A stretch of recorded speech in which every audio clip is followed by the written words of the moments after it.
दोस्तों, आज की इस वीडियो में आपको ऐसा ज्ञान मिलेगा कि आप अपने भीतर की किसी भी उलझन, समस्या, बेचैनी या अशांत मन को स्वयं से ही ढूंढ सकते हो। दूसरा कोई नहीं, बस आपको एक बार खुद के भीतर झांकना होगा और आपको सारी समस्या का समाधान मिल जाएगा। तो दोस्तों, वीडियो को अंत तक जरूर देखें और कहानी को बहुत ध्यान से सुनें। एक बार की बात है, महात्मा बुद्ध अपने आश्रम में उपदेश दे रहे थे कि तभी वहां पर एक राजा पहुंचता है। महात्मा बुद्ध से विलाप करते हुए कहता है कि हे भगवान, मेरे साथ ऐसा क्यों हुआ? तो महात्मा बुद्ध पूछते हैं कि क्या बात है राजन, वो बताओ। तब वो राजा कहता है कि मेरे घर कई वर्षों बाद मेरी एक संतान का जन्म हुआ। कितनी तपस्या और साधना के बाद जाकर ये दिन मेरे जीवन में आया था। मैं बहुत खुश था, लेकिन तभी मेरी खुशियों पर ग्रहण लग गया और कुछ वर्ष बाद ही मेरा पुत्र मुझे छोड़कर चला गया। मेरे साथ ऐसा क्यों हुआ? अब आप ही बताएं, मैं उसे कैसे भूलूं भगवान। इतना कहकर वह राजा फूट फूट कर रोने लगता है और उनके चरणों में गिर जाता है। तब महात्मा बुद्ध उसे उठाते हुए कहते हैं कि खुद को संभालो राजन, इस तरह दुखी या हिम्मत खोकर कुछ नहीं मिलेगा। ये लगाव है ही ऐसा, यदि किसी को हो जाए तो उसे केवल दुख के सिवाय कुछ नहीं देता। महात्मा बुद्ध की ये बातें सुनकर वो राजा कहता है कि किसने कहा बुद्ध कि लगाव दुख का कारण होता है? मैं आपके इस बात से बिल्कुल भी सहमत नहीं हूं। राजा बुद्ध से कहता है कि आप मुझसे ये कहना चाहते हैं कि मैंने अपने बेटे से लगाव रखकर स्वयं के लिए दुख को आमंत्रित किया है? तब महात्मा बुद्ध कहते हैं कि मैं तो बस ये कह रहा हूं कि किसी से अधिक प्रेम और लगाव व्यक्ति को दुख ही देता है। राजा कहता है कि मैं आपकी बात से सहमत नहीं हूं बुद्ध। प्रेम और लगाव तो प्रसन्नता और सुख की अनुभूति देता है। आप गलत बोल रहे हैं। राजा भरी सभा में बुद्ध का अपमान करने लगता है और कहता है कि देखो, आप सभी देखो, हम इन्हें कितना मानते हैं, इनकी बातों पर कितना विश्वास करते हैं और ये हम सबको किस तरह से गलत उपदेश दे रहे हैं। यदि इनके कहे अनुसार सुनेंगे और करेंगे तो अपने परिवार से ही दूर हो जाएंगे। राजा आगे कहता है कि ये तो स्वयं बैरागी हैं, संतान दुख को क्या समझेंगे। बुद्ध राजा की किसी भी बात का कोई उत्तर नहीं देते और मौन हो जाते हैं। राजा बुद्ध से कहता है कि मैं तो आपके पास ये सोचकर आया था कि आप मेरी पीड़ा को कुछ कम करेंगे, लेकिन आप तो मेरे ही पुत्र को मेरी पीड़ा का कारण बना रहे हैं। मुझे आपसे यह उम्मीद नहीं थी बुद्ध। महात्मा बुद्ध तब भी चुपचाप उसकी बातों को सुन रहे थे। उसके चुप होने के बाद महात्मा बुद्ध कहते हैं, अभी तुम दुख में हो, इसलिए अभी तुम मेरी बात समझ नहीं पा रहे हो। राजा कहता है कि मुझे अब आपसे कुछ समझना भी नहीं है और ना ही कुछ सुनना है। इतना कहकर क्रोध में आकर वो राजा वहां से चला जाता है और जब राजा महल में पहुंचता है तो उस वक्त वह बहुत क्रोध में रहता है। वह अपने कक्ष में चला जाता है। राजा की पत्नी शुरू से ही बुद्ध से बहुत प्रभावित थी, उनकी शिष्या थी। वो शादी के पहले से ही बुद्ध की सभाओं में जाया करती थी और बुद्ध के उपदेश सुनती थी, इसलिए वो बहुत अच्छी तरह से बुद्ध के कहे हर शब्द का मतलब समझती थी। अपनी पत्नी को देखकर ही राजा भी बुद्ध की शरण में गए थे। राजा को इस तरह क्रोधित देखकर राजा की पत्नी राजा के पास जाती है और पूछती है कि क्या हुआ राजन, आप बहुत क्रोध में नजर आ रहे हैं। तब राजा अपनी पत्नी से कहता है कि तुम बुद्ध से बहुत प्रभावित हो ना, उनकी शिष्या हो ना। देखो, आज तुम्हारे ही बुद्ध ने हमारे पुत्र को हमारे दुख का कारण बता दिया। वो कुछ नहीं जानता है, केवल गलत उपदेश लोगों को दे रहा है। राजा की बात सुनकर उनकी पत्नी कहती है कि ऐसा क्या हुआ जो बुद्ध ने ऐसा कहा। तब राजा कहता है कि आज मैं तो यही सोचकर गया था कि बुद्ध से मिलकर मेरा दुख कम होगा, लेकिन वह तो मुझसे ये कहते हैं कि लगाव ही तो दुख का कारण है। तुम ही बताओ, इसका क्या अर्थ है? क्या मेरे पुत्र से मेरा लगाव गलत था? राजा की पत्नी समझ जाती है कि बुद्ध ने राजा से क्या कहा था, लेकिन राजा ने बुद्ध की कही बात का विपरीत ही मतलब समझ लिया। तब वो राजा को समझाती है कि राजन, ये बताओ कि आप मुझसे कितना प्रेम करते हैं। राजा कहता है, बहुत ज्यादा। अब तुम्हारे अलावा कुछ नहीं है मेरे पास, मेरी खुशी की वजह ही तुम हो। राजा की पत्नी कहती है कि यदि अभी मुझे कुछ हो जाए तो आपको कितनी तकलीफ होगी। राजा कहता है, ये तो शायद मैं बता भी ना सकूं। पुत्र को खोने के बाद बस एक तुम ही तो हो। तब रानी कहती है कि फिर ये आपका मेरे प्रति इतना प्रेम और लगाव क्या आपके दुख का कारण नहीं है? यदि मैं कल आपके साथ ना रहूं तो क्या आपको दुख नहीं होगा? राजा यह सुनकर कहता है कि अवश्य होगा। तब राजा की पत्नी कहती है कि यही तो बुद्ध आपको समझाना चाहते थे कि किसी से भी अधिक लगाव या प्रेम आपको दुख देता है। आज हमारे पुत्र से हमारा अधिक लगाव और प्रेम ही है जो हमें उसे भूलने नहीं दे रहा है। अपनी पत्नी की बात सुनकर राजा को सारी बातें साफ साफ और स्पष्ट समझ आ जाती है। पत्नी कहती है कि महात्मा बुद्ध भी आपको यही समझा रहे थे। तब राजा को अपनी भूल का एहसास होता है और वो अगले ही दिन पुनः महात्मा बुद्ध के आश्रम में जाता है और उनके समक्ष आकर फिर पूरी सभा के सामने जिस तरह उसने उनका अपमान किया था वह क्षमा मांगता है। वह कहता है कि हे भगवान, आप सही थे, मैं ही आपको समझ नहीं पाया, मुझे क्षमा करें। महात्मा बुद्ध कहते हैं कि किसी से भी इतना लगाव नहीं रखना चाहिए कि वो आपको जीवन जीना ही भुला दे। आपका सभी कर्तव्यों के साथ एक कर्तव्य स्वयं के प्रति भी है कि आपको स्वयं के बारे में भी सोचना है। लगाव होना चाहिए, लेकिन उतना कि आपके लिए मुश्किल ना आए। राजा महात्मा बुद्ध की बात समझ जाता है और उनका आशीर्वाद लेकर लौट जाता है। दोस्तों, महात्मा बुद्ध की इस कहानी से हमें यही सीख मिलती है कि जीवन में कभी भी किसी भी वस्तु को या फिर कोई प्राणी हो, किसी से भी हद से ज़्यादा लगाव नहीं रखना चाहिए, क्योंकि किसी से भी हद से ज़्यादा लगाव रखना आपके लिए मुश्किल खड़ी कर सकता है। तब आप एक समय आने पर उस स्थिति में आ जाते हैं कि आप स्वयं के जीवन से ऊब जाते हैं और जीवन की लालसा त्याग देते हैं। आपको ये नहीं कहा जाता कि प्रेम और लगाव मत करो, एक सीमा में, एक दायरे में रहकर करो जो आपके लिए कोई समस्या खड़ी ना करे। एक बार महात्मा बुद्ध अपने आश्रम में सभी शिष्यों को उपदेश दे रहे थे कि तभी उनमें से एक शिष्य उनसे पूछने लगता है कि भगवान, मैं आपसे एक प्रश्न पूछना चाहता हूँ। महात्मा बुद्ध कहते हैं कि पूछो, जो भी तुम्हें पूछना है पूछो वत्स।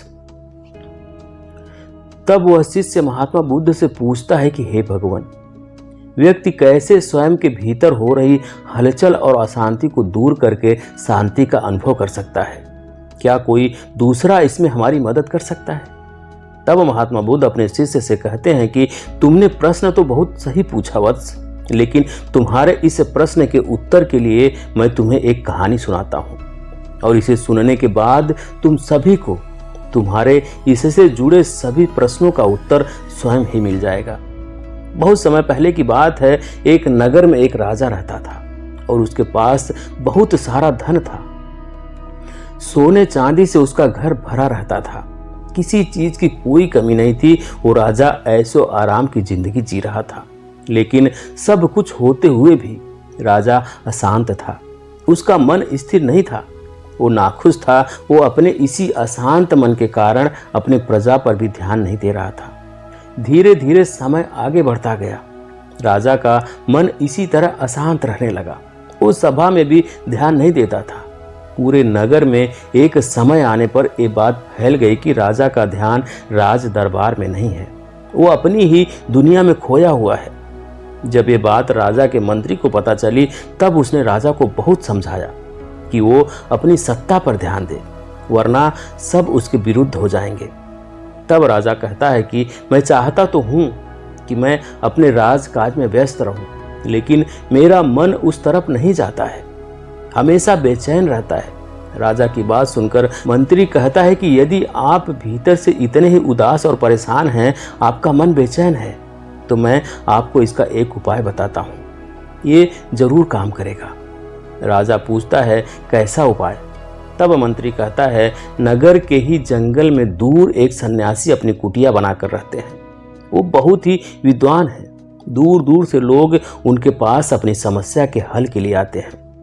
आप भी उनके पास जाकर बात करो, वो क्या कहते हैं उस पर ध्यान दो, आपको हल जरूर मिलेगा। राजा मंत्री की बात मानकर अगले दिन सुबह सुबह ही जंगल के लिए अकेले बिना किसी से कहे चला जाता है। जंगल में पहुंचने के बाद जैसे जैसे मंत्री ने कहा था उसी मार्ग पर चलते हुए राजा सन्यासी के पास पहुंच जाता है। वहां पहुंचकर वो देखता है कि वह सन्यासी अपनी कुटिया के बाहर एक वृक्ष की ठंडी छांव में विश्राम कर रहे हैं और उनके पास कोई नहीं है। वो एकदम अकेले हैं। वो सन्यासी के पास जाकर उन्हें प्रणाम करता है। राजा को देखकर सन्यासी कहते हैं कि कहिए राजन, कैसे आना हुआ। तब राजा सन्यासी के समक्ष जाकर उनसे कहता है कि हे गुरुवर, मैं एक राजा हूं, मेरे पास सब कुछ है, कोई कमी नहीं है, लेकिन फिर भी भीतर से ना जाने क्यों मैं बहुत बेचैन रहता हूं। समझ ही नहीं आता है कि ऐसा क्यों होता है। आप ही मेरी इस समस्या का समाधान बताएं। राजा की बात सुनकर सन्यासी कहते हैं कि मैं आपको हल बताऊंगा, लेकिन उससे पहले आपको मेरे साथ यहां रहना होगा। क्या आप रह पाएंगे? राजा कहता है अवश्य गुरुदेव, और वो वहां रुक जाता है। पूरे दिन सन्यासी राजा से कुछ नहीं कहते हैं और अपने ध्यान और अन्य कार्य में व्यस्त रहते हैं। शाम को जब उनके शिष्य आते हैं तब वो भोजन की तैयारी करते हैं। अब जहां राजा तरह तरह के पकवान खाने वाला, लेकिन जब उसके समक्ष भोजन की थाली आती है तो वह देखकर हैरान हो जाता है कि एक राजा भला ये भोजन कैसे करेगा। दरअसल राजा की थाली में सूखा खाना परोसा गया था। वहीं सन्यासी स्वयं के लिए अच्छी थाली लेकर भोजन करने बैठे थे।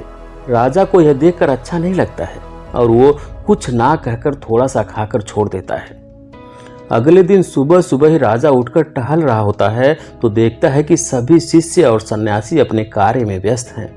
उसके बाद सन्यासी उन्हें उपदेश देते हैं और उसके बाद वो वापस नगर में ज्ञान देने के लिए निकल जाते हैं। फिर सन्यासी राजा को अपने पास बुलाकर कहते हैं कि वो उनके साथ ध्यान करे। राजा प्रतीक्षा कर रहा होता है कि गुरुदेव अब उनके प्रश्न का जवाब देंगे, लेकिन वो पहले ध्यान करने बैठ जाते हैं। सन्यासी स्वयं वृक्ष की ठंडी छांव में बैठ जाते हैं और राजा को धूप में बैठने के लिए कहते हैं। राजा थोड़ी ही देर धूप में बैठा कि उसकी हालत खराब हो जाती है और वो क्रोधित हो जाता है और क्रोध में आकर सन्यासी से कहता है कि आप अपना ध्यान करें, मुझे लौटना चाहिए। सन्यासी कहते हैं लेकिन आप क्यों जा रहे हैं? तब राजा कहता है कि यहाँ रुककर मुझे कुछ भी प्राप्त नहीं होगा। मैं तो यहाँ आपके पास अपनी समस्या के हल के लिए आया था, लेकिन यहाँ तो मुझे कुछ भी नहीं मिला सिवाय दुख के। मुझे भूखे पेट सोना पड़ा, इस धूप में तपना पड़ा। इससे बेहतर तो यही होता कि मैं यहाँ आता ही नहीं। सन्यासी उस राजा की बात सुनकर हंसने लगते हैं और यह देखकर वो राजा क्रोधित हो जाता है और कहता है इस हंसी के पीछे का कारण क्या है। तब सन्यासी कहते हैं कि आपकी बातें राजन, आप कह रहे हैं कि आपका यहाँ आना व्यर्थ गया। आपको ये लग रहा है कि कल आप भूखे पेट सोए और आज धूप में बैठे, लेकिन क्या आपने ये समझने का प्रयास किया कि इससे मैंने आपको क्या समझाना चाहा? राजा कहता है कि नहीं। तब सन्यासी कहते हैं कि इन सब के करने का कारण यही था कि मैं आपको समझाना चाह रहा था कि जिस प्रकार मेरे ठंडी छांव में बैठने से आपके हिस्से की धूप कम नहीं होगी, जिस प्रकार मेरा अच्छा भोजन करना आपका पेट नहीं भर सकता, आपको संतुष्टि नहीं दे सकता, उसी प्रकार मेरे कुछ कहने या बताने से भी कुछ नहीं होगा। यदि आपके भीतर अशांति है, बेचैनी है, तो उसे आपको ही दूर करना होगा और वो आप स्वयं ही कर सकते हैं। स्वयं के भीतर हो रहे इन्हीं सब चीजों का कारण जानकर आप भीतर से उदास क्यों हैं, बेचैन क्यों हैं, सबका कारण आप स्वयं जान सकते हैं अपने भीतर झांक कर। अब आप दूसरों से बेहतर स्वयं को समझ पाएंगे और तभी आपकी सारी समस्या दूर होगी। एक बार स्वयं को भीतर से देखने का प्रयास तो करो। सन्यासी की बात सुनकर राजा को एहसास होता है कि उसे स्वयं से समझना होगा, तभी वो सत्य जान पाएगा और भीतर की इस उलझन को दूर कर पाएगा। दूसरे के भरोसे कोई कुछ नहीं कर सकता। हमेशा इस बात का ध्यान रखना चाहिए कि आज जो कुछ भी तुम हो, तुम्हारे पास सब तुम्हारी मेहनत का फल है। उसी तरह तुम साधना के द्वारा ही अपने भीतर शांति ला सकते हो। तब तुम्हें मेरी या किसी अन्य की कोई आवश्यकता नहीं होगी। तुम स्वयं अपनी मेहनत और साधना से शांति प्राप्त कर लोगे। सन्यासी से ये सब सुनकर राजा को सब कुछ समझ आ जाता है और तब वो उनसे कहे गए अपने सभी शब्दों के लिए माफी मांगता है और वह वापस महल लौट जाता है। अंत में कहानी पूरी होने के बाद महात्मा बुद्ध अपने शिष्यों से कहते हैं कि अब तुम सभी को तुम्हारे प्रश्नों के उत्तर जरूर मिल गए होंगे। मैं तुम्हें बस यही बताना चाहता हूँ कि व्यक्ति स्वयं को स्वयं से ही अच्छी तरह जान और समझ सकता है कि उसके मन में कब क्या है। व्यक्ति की स्वयं की साधना उसके भीतर की अशांति, बेचैनी को दूर करती है। यदि आपने अपने भीतर की शांति को खोज लिया तो आप अपने भीतर एक अलग नई सकारात्मक ऊर्जा महसूस करेंगे। सभी शिष्य महात्मा बुद्ध के इस उपदेश से बहुत प्रभावित होते हैं। तो इस कहानी से यही शिक्षा मिलती है कि व्यक्ति अपने भीतर की किसी भी उलझन, समस्या, बेचैनी या अशांत मन को स्वयं से ही ढूंढ सकता है। दूसरा कोई नहीं, बस आपको एक बार खुद के भीतर झांकना होगा और आपको सारे हल मिल जाएंगे। तो दोस्तों, ये थी आज की कहानी। आपको कैसी लगी कमेंट करके जरूर बताएं। वीडियो को लाइक करें, शेयर करें और चैनल पर अभी तक नए हैं, चैनल को सब्सक्राइब नहीं किए हैं तो प्लीज़ चैनल को सब्सक्राइब करें। बेल आइकन भी प्रेस कर लें ताकि आने वाली सभी वीडियो का नोटिफिकेशन सबसे पहले आपको मिले। वीडियो देखने के लिए बहुत बहुत धन्यवाद।